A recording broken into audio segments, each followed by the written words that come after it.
السلام علیکم، آپ دیکھ رہے ہیں وائس آف اردو۔ میں ہوں صوبیہ علی۔ ایک نظر آج کی ہیڈ لائنز پر۔ جرمنی کرونا وائرس کو شکست دینے والے ممالک میں چین کے بعد دوسرے نمبر پر آ گیا۔ 1,03,717 متاثرہ افراد میں سے 36,081 مریض صحت یاب ہو گئے۔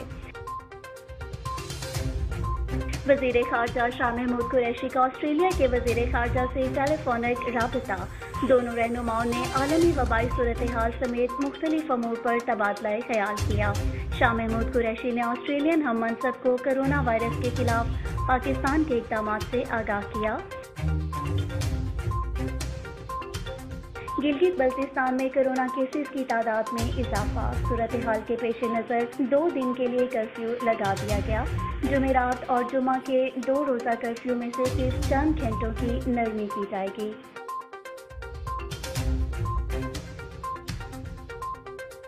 National command and operation centre کا کرونا وائرس سے متعلق تازہ ترین اپ ڈیٹ جاری۔ پاکستان میں کرونا کے تصدیق شدہ کیسز کی تعداد 4,414 ہو گئی۔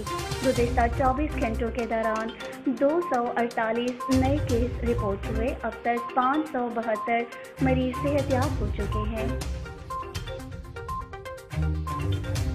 چیف جسٹس گلزار احمد کی سربراہی میں کرونا وائرس سے متعلق حکومتی اقدامات کے حوالے سے اہم اجلاس۔ وزیر اعظم کے معاون خصوصی ظفر مرزا چیئرمین NDMA اور ثانیہ نشتر سمیت دیگر اعلیٰ حکام نے شرکت کی۔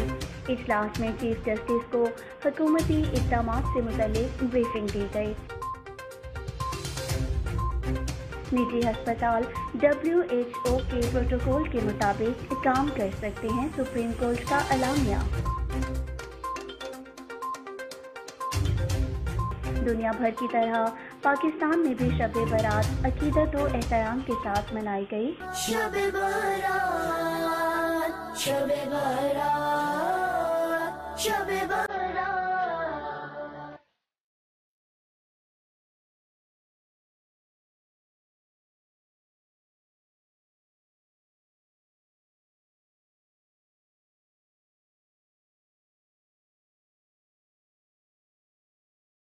موجودہ صورتحال کے پیش نظر گھروں میں ہی انفرادی اور اجتماعی عبادات کا اہتمام کیا گیا۔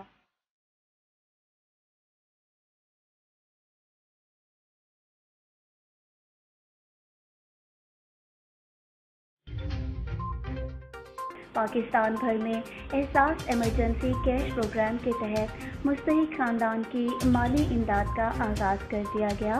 ملک بھر کے 1,20,00,000 مستحق فیملیز کو 12,000 فی خاندان دیے جائیں گے۔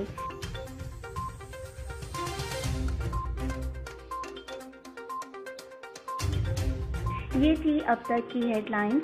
مزید خبروں کے لیے وزٹ کیجیے ہماری ویب سائٹ www.voiceofuurdu.news۔ فیس بک پر ہمارا پیج لائک کریں، وائس آف اردو۔ اس کے ساتھ ہی آج کی ہیڈ لائنز کا وقت ختم ہوا۔